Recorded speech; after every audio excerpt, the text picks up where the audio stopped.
Assalamualaikum warahmatullahi wabarakatuh. Hello everyone, let me introduce myself. My name is Muhammad Naufal Yazid from the Accounting Study Program. Here I will explain about PPH 21 ter and example of question.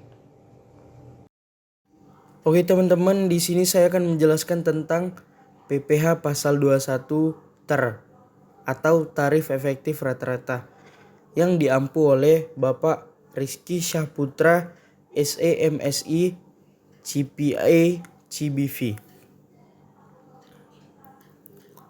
Nama saya Muhammad Naufal Yazid, NIM 2205082078 dari program studi akuntansi.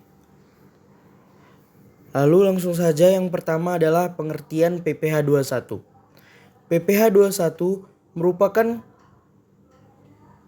kepanjangannya adalah penghasilan pasal 21, yaitu potongan pajak yang dilakukan atas penghasilan sehubungan dengan pekerjaan, jasa, dan kegiatan yang dibayarkan kepada orang pribadi yang merupakan subjek pada dalam negeri termasuk karyawan. Lalu yang kedua adalah pengertian PPH 21 ter. Penggunaan tarif efektif rata-rata atau sering disebut juga dengan ter.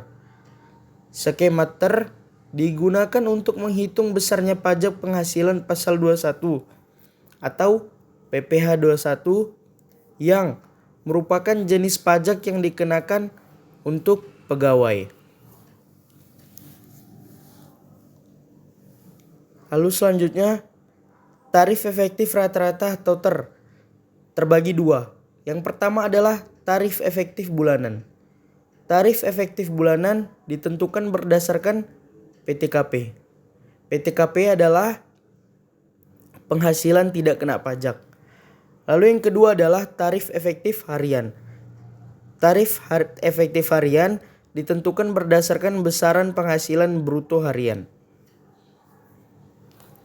Lalu selanjutnya adalah yang pertama kali kita bahas adalah tarif efektif bulanan.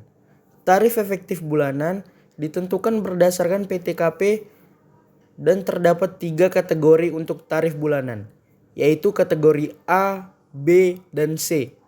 Adapun rincian PTKP untuk masing-masing kategori adalah sebagai berikut.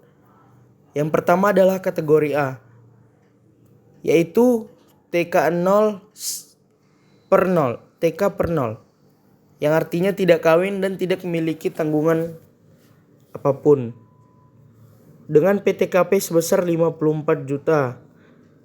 Serta TK strip 1 yaitu tidak kawin tapi memiliki satu tanggungan, dan K strip 0 kawin dan tidak memiliki tanggungan dengan PTKP sebesar 58 juta 58,5 juta. Lalu kategori B yaitu TK strip 2 dan K strip 1 dengan PTKP Rp 63 juta serta TK strip 3 dan K strip 2 dengan jumlah PTKP sebesar 67,5 juta rupiah. Lalu yang kategori C adalah K strip 3 yaitu kawin dan memiliki 3 tanggungan orang anak dengan PTKP sebesar 72 juta rupiah. Besarnya tarif efektif bulanan bervariasi antar kategori. Namun secara umum tarif efektif bulanan berkisar antara 0% hingga 34% per bulan. Adapun banyaknya lapisan ter A adalah 44 lapis, ter B 40 lapis, dan ter C 41 lapis.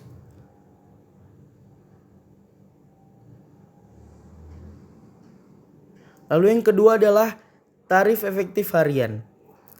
Tarif harian ditentukan berdasarkan besaran penghasilan bruto harian. Penghasilan bruto harian yang menjadi dasar pengenaan PPH 21 dengan skema ter, yaitu penghasilan pegawai tidak tetap yang diterima secara harian, mingguan, satuan, atau borongan. Dalam hal penghasilan tidak diterima secara harian, ter dikalikan dengan jumlah rata-rata penghasilan sehari Rata-rata upah mingguan, satuan, borongan untuk setiap hari kerja yang digunakan. Besarnya tarif efektif harian dibagi menjadi dua, yaitu 0% dan 0,5%.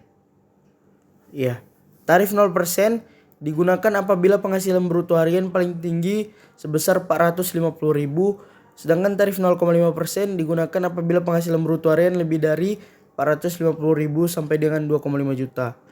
Lalu di sini adapun besaran tarif untuk masing-masing kategori disesuaikan dengan besarnya lapisan pendapatan yang Anda terima setiap bulanannya. Di sini dapat teman-teman lihat tarif pasal 17 ayat 1 huruf A Undang-Undang PPh.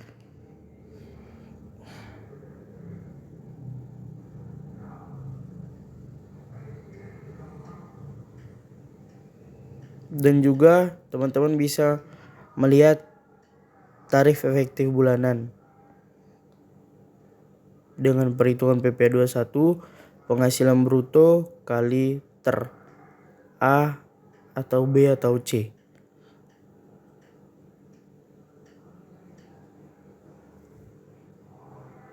Lalu yang selanjutnya adalah contoh soal, yaitu Reto merupakan wajib pajak orang pribadi dengan status K/0, yaitu artinya menikah tapi tidak memiliki tanggungan, dan bekerja sebagai pegawai tetap di PT Jaya Abadi. Reto menerima gaji sebesar 10 juta rupiah per bulannya. Lalu perhitungan saat ini adalah besaran gajinya adalah 10 juta rupiah. Lalu memiliki biaya jabatan sebesar 5% dikali dengan jumlah gaji, yaitu 10 juta rupiah dikali dengan 5%, yang hasilnya adalah 500.000. Lalu penghasilan neto sebulan atau penghasilan bersih sebulannya adalah 9.500.000. Gaji dikurang dengan 500.000. Dapat penghasilan neto sebulan. Lalu ingin dirubah ke tahun, maka 9.500.000 rupiah dikali dengan 12 bulan, yang hasilnya adalah 114 juta rupiah. Lalu PTKP setahunnya berjumlah 58.500.000 rupiah, dikarenakan dia menikah dengan tarif 54 juta dengan tarif 4.500.000 rupiah, dan wajib pajak sendiri adalah 54 juta rupiah. Jadi 58.500.000 rupiah. Lalu PTKP setahun dikurang dengan penghasilan neto setahun, yang hasilnya adalah 55.500.000 rupiah. Lalu di sini adalah PPh pasal 21 terutang, yaitu 5% dikali dengan 55.500.000, yang hasilnya adalah 2.775.000 rupiah. Lalu PPh pasal 21 per bulannya adalah 2.775.000 rupiah dibagi 12, yaitu sejumlah 231.250.000 rupiah. Lalu selanjutnya ada perhitungan dengan tarif efektif. Berdasarkan status PTKP dan jumlah penghasilan bruto, pemberi kerja menghitung PPh pasal 21 Reto menggunakan tarif efektif kategori A dengan tarif 2,25%. Dengan demikian, jumlah pemotongan PPh pasal 21 atas penghasilan Reto adalah Januari hingga November, yaitu 10 juta rupiah dikali dengan 2,25%, yaitu 225.225.000 per bulan. Lalu bulan Desember tadi Rp2.775.000 dikurang dengan Rp225.000 dikali 11, yaitu hasilnya Rp300.000. Dan dapatlah selisih pemotongannya sebesar Rp75.000.